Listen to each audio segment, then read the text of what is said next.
La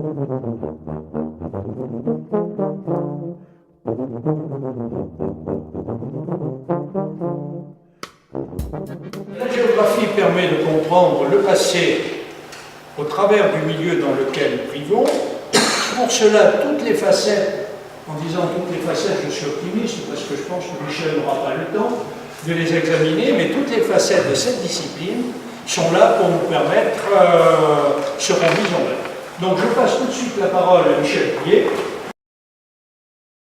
Des reconstructeurs de Rustrel, où ils ont construit le village, quand on regarde bien la micro-topographie, hein, au débouché d'une vallée, mais à l'abri de petits pointements calcaires, un espace à la fois où l'on a de l'eau, puisqu'il y a des puits, hein, un peu partout, un espace où on ne risque pas de grands éboulements non plus, hein, puisque les grandes vallées où ça peut tomber, mais ma foi c'est à l'ouest où ça contournait ici le vieux village, et en même temps ça ne prend pas en quelque sorte d'espace utile.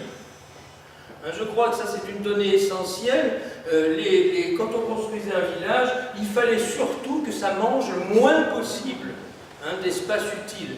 Parce que je rappelle que cette vaste plaine, quand elle était cultivée au Moyen-Âge ou ailleurs, elle était cultivée avec des rendements extrêmement faibles. Donc de manière extrêmement extensive, quand on avait en moyenne, quand on récoltait en moyenne 7 épis pour un semé, donc vous voyez un peu qu'il fallait quand même de l'espace pour nourrir tout ce beau monde. Donc, on a une extrême économie d'espace, comme une économie d'eau, une économie, etc., de tous les éléments de la nature qu'on savait préserver en les utilisant au mieux. Voilà, je crois que c'est un peu tout ce que je peux dire sur... comme présentation géographique globale que j'ai abordée, puisque vous connaissez Rustrel beaucoup mieux que moi, hein, j'ai fait un exercice où je l'ai abordé en géographe, j'allais dire comme un géographe arrivant sur un terrain inconnu. Voilà.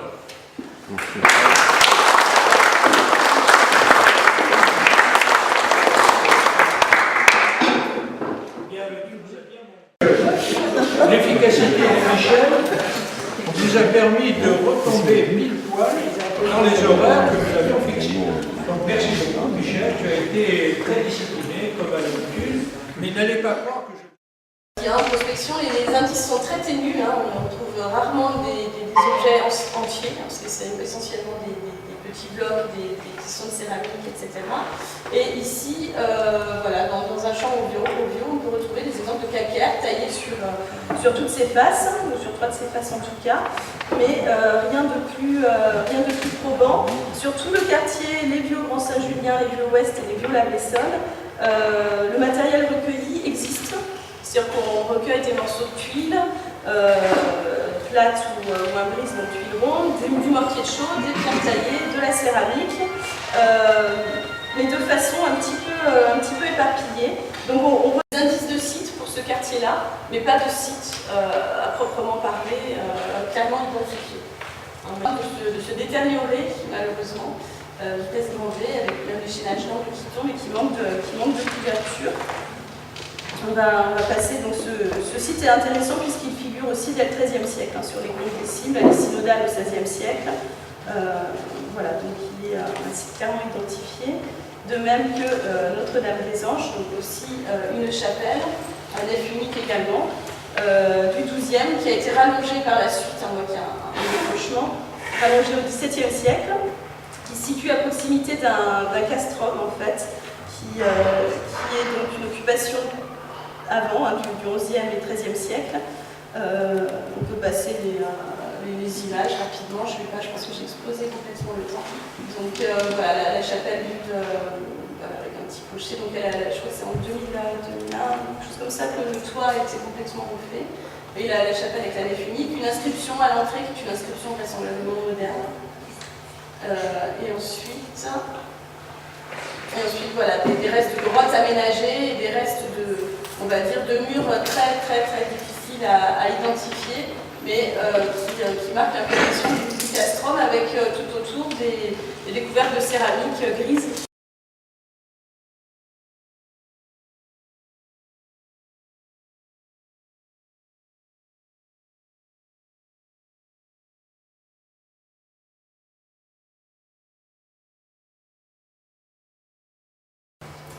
Ou environ acquis de feu Elsias Fenouil, donc elle était longtemps Elsias Fenouil, confrontant terre Hermas de Martin Best, terre Hermas de Pierre Rastouille et terre Hermas d'Estève Fenouil d'Elsias.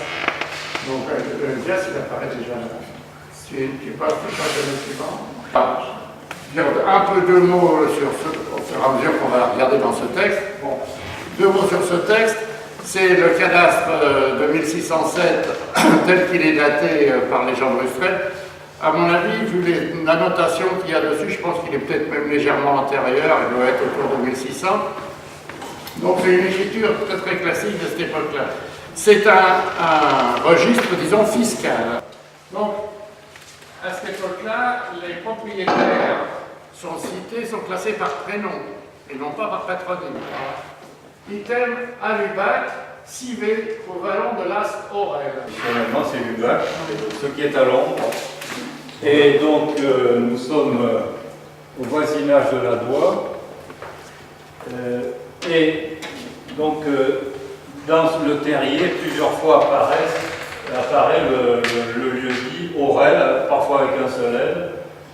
Mais il y en a deux, de manière très opposée. Donc il y a celui-ci qui est en quelque sorte au bord de la Doie, un endroit plutôt humide. Et puis, à plusieurs reprises aussi, les Aurels sous Villevieille. Donc de trouver, vu la situation, de essayer de trouver une origine. Et bon, certains aura, c'est le vent, aurette, petit vent. Alors, là où se trouve au bord de la Doie ce quartier, on peut penser que c'est à l'abri. Je vais préciser l'endroit possible pour ce vallon dit de Aurel. Et puis sous Villevieille, il se trouve à l'ouest, dans une pente, à l'abri de l'ancien site de Villevieille.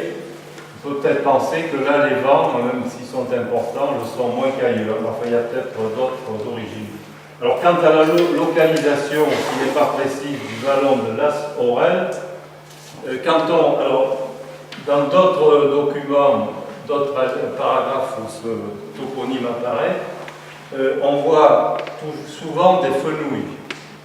Il y en a beaucoup, mais dans ce coin, nous sommes rive gauche de la Doie, c'est un plat, derrière il y a un vallon, est-ce celui-là, qui s'appelle autrement maintenant, et dans le cadre napoléonien, ils aimaient bien mettre des noms, il y a 3 fenouilles. Et là, on est sur un terrain de fenouilles aussi, tout à l'heure, on y était. Donc on peut penser que alors le toponyme a disparu, je ne l'ai pas retrouvé ultérieurement. Et on peut penser que ce vallon des Aurels a disparu pour s'appeler le vallon de l'Èvre. Et dans ce vallon, dans la partie supérieure, il y a une bastide qui apparaît en 1800, qui appartient à un certain Arnaud. Et on l'appelle Arnaud d'Ilèvre. Et comme sa bastide se situe en haut du vallon, c'est devenu le vallon de l'Èvre. Alors, mon hypothèse, c'est que le vallon des Aurels a disparu au profit ultérieur du vallon de l'Èvre.